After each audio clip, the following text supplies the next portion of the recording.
नमस्कार साथियों, आप सभी का हार्दिक स्वागत है बीएससी नर्सिंग के इस प्लेटफॉर्म पर। आज हम रक्त के बारे में पढ़ेंगे, ठीक है, जो कि लाइफ में बहुत इम्पोर्टेंट है और प्रत्येक परीक्षा में बहुत ही इसका महत्वपूर्ण रोल है। तो इसकी वीडियो हम पार्ट बाई पार्ट आप तक भेजेंगे, ठीक है। तो आप पढ़ते हैं ब्लड के बारे में। ब्लड को हम क्या कहते हैं? रक्त कहते हैं, ठीक है। सबसे पहला पॉइंट क्या है कि ब्लड ब्लड को हम क्या कहते हैं? हिंदी में रक्त कहते हैं, ठीक है। सबसे बड़ा पॉइंट यहाँ से बनता है हमारा कि ब्लड को हम क्या कहते हैं? रक्त कहते हैं। अब यहाँ पर आता है रक्त एक प्राकृतिक कोलाइड गाढ़ा है। मतलब इसका मतलब क्या है कि रक्त प्राकृतिक कोलाइड है प्लस गाढ़ा रक्त होता है। ब्लड कैसा होता है? गाढ़ा होता है। पॉइंट नंबर 2 है रक्त एक संयोजी ऊतक है। इसका पीएच मान 7.4 होता है, अर्थात यह एक क्षारीय है। स्वास्थ्य मानव 5 लीटर रक्त, अर्थात इसमें 7% भार होता है। अब यहाँ से हम क्वेश्चन कैसे बनाएंगे जो कि बोर्ड परीक्षा में बीएससी में पूछे जाते हैं। तो कि रक्त एक कैसा ऊतक है, तो बोलेंगे हम संयोजी ऊतक। रक्त का पीएच मान कितना होता है? तो 7.4 होता है। रक्त एक क्षारीय होता है, यानी रक्त कैसा होता है? रक्त क्षारीय होता है। मानव शरीर में कितने लीटर रक्त होता है? 5 लीटर रक्त होता है। तो यहाँ से हमें कितने क्वेश्चन मिलेंगे? 5 क्वेश्चन मिलेंगे। 1 2 3 4 5, ठीक है। कितने क्वेश्चन मिलेंगे? 5, ठीक है ना। तो ऐसे ही हम इसको डिटेल से पढ़ेंगे। इसमें ही क्वेश्चन छुपे हुए हैं, क्वेश्चन को निकालेंगे, ठीक है। नेक्स्ट है कि महिलाओं में पुरुष की अपेक्षा आधा लीटर ब्लड होता है। मतलब आधा लीटर ब्लड ज़्यादा होता है जो महिला होती हैं, ठीक है। जो महिला होती हैं उनमें पुरुष की अपेक्षा आधा लीटर ब्लड कम होता है, ठीक है। कम होता है, पुरुषों में ज़्यादा होता है, ठीक है। यहाँ बात करते हैं, पॉइंट नंबर नेक्स्ट है रक्त विभिन्न पोषक पदार्थ तथा गैस परिवहन करता है। गैसों का परिवहन करता है। रक्त विभिन्न पोषक पदार्थ, जितने भी पोषक पदार्थ हैं, और गैसों का परिवहन भी करता है, ठीक है। नेक्स्ट है कि ब्लड यानी रक्त का निर्माण कुल क्षुण बच्चा अवस्था में मीसोडर्म से होता है। यहाँ पर होता है कि मतलब रक्त का निर्माण कब होता है? ठीक है, बच्चा अवस्था में होता है। किससे होता है? मीसोडर्म से होता है, ठीक है। वयस्क मानव में रक्त का निर्माण अस्थिमज्जा में होता है। भाई साहब ये पॉइंट नोट कर लो कापी में कि वयस्क मानव में रक्त का निर्माण अस्थिमज्जा में होता है, ठीक है। यह एक पीलिहा या तिल्लीगोम स्प्लीन में जमा होता है, यानी तिल्लीगोम स्प्लीन कहते हैं, स्प्लीन में जमा होता है, अर्थात स्प्लीन को ब्लड बैंक कहा जाता है, ठीक है। तो हम बोलेंगे ब्लड बैंक किसको कहा जाता है? स्प्लीन को ब्लड बैंक कहा जाता है। किसको ब्लड बैंक कहा जाता है? स्प्लीन को ब्लड बैंक कहा जाता है। रक्त एक संचारी की खोज विलियम हार्वे ने की थी। तो यहाँ से पॉइंट एक और बनता है कि ब्लड की खोज किसने की थी? तो विलियम हार्वे ने की थी, ठीक है।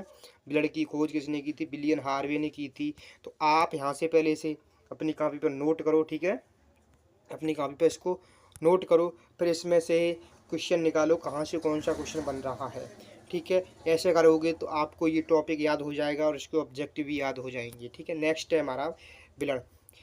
रक्त में कोलेस्ट्रॉल का सामान्य स्तर 180 से 120 ग्राम होता है। समझ गए ना? रक्त कोलेस्ट्रॉल का सामान्य स्तर 180 से 120 ग्राम होता है, ठीक है ना।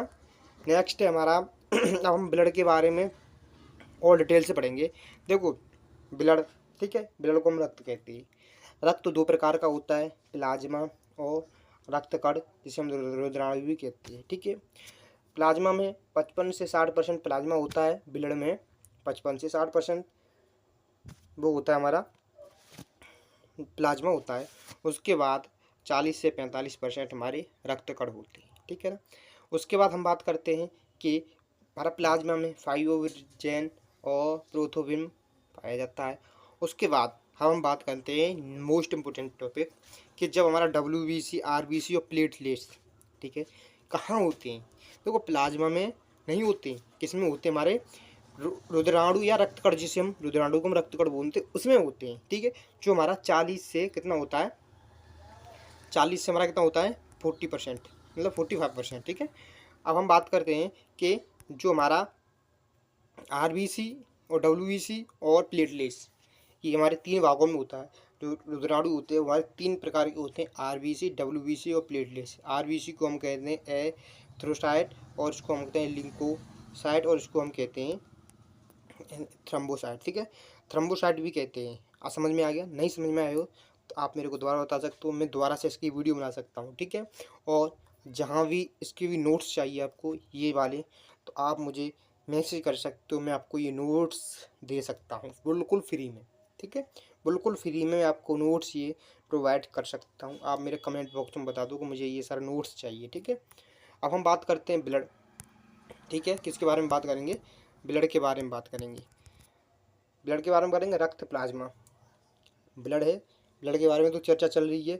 उसके बाद रक्त जो प्लाज्मा है, अभी मैंने जो 55 से 60 वो 50 से 55% होता है, उसके बारे में हम बात करेंगे। यह एक महत्वपूर्ण भाग है ब्लड का, यह एक महत्वपूर्ण भाग है। इसका 90% भाग जल होता है। समझ गए ना भाई? जो ब्लड में प्लाज्मा होता है उसका 90% भाग क्या होता है? जल होता है। 10% भाग में प्रोटीन तथा कार्बोहाइड्रेट होते हैं। अब समझ आ गया ना कि 10% जो भाग होता है उसमें प्रोटीन और कार्बोहाइड्रेट होते हैं। प्लाज्मा में पाए जाने वाले प्रोटीन फाइब्रिनोजेन तथा थ्रम्बोसाइट, यह दोनों प्रोटीन रक्त को थक्का बनाने या जमाने में मदद करते हैं। ठीक है, थक्का कैसे जमता है वो भी मैं अपनी नेक्स्ट वीडियो में पढ़ाऊंगा, अगर आप बताते हो तो। ठीक है, थक्का कैसे जमता है, प्रोटीन कैसे बनती है, 90% जल भाग कहाँ से आया, कार्बोहाइड्रेट प्रोटीन कहाँ से बनते हैं, ये मैं आपको सब चीज़ बता दूंगा अगली वीडियो में। आप मेरे साथ सपोर्ट करें मुझको और मेरी वीडियो देखें। ठीक है ना? अब हम आगे चलते हैं और ये आप अपनी कॉपी में नोट कर लो। ठीक है, अब हम बात करते हैं कि सेरम। सेरम क्या होता है? ठीक है, सेरम क्या होता है? सेरम हमारा, देखो, जब रक्त में प्लाज्मा में फाइब्रिनोजेन नामक प्रोटीन निकाल लेते हैं। कौन सा निकाल लेते हैं? सीरम में थे फाइब्रिनोजेन नामक जो प्रोटीन है उसको निकाल लेते हैं। जो शेष बचा हुआ रक्त सीरम कहलाता है। सीरम हल्के पीले रंग का होता है, जिसे हम पीली बीमारियों में जो सेरम की जांच कहते हैं। ठीक है, जो सेरम की क्या कहते हैं? जांच कहते हैं। अभी तक आपने हमारे चैनल को सब्सक्राइब नहीं किया हो तो चैनल को सब्सक्राइब करें। ठीक है, और वीडियो को लाइक नहीं किया तो वीडियो को लाइक करें, और वीडियो को शेयर नहीं किया तो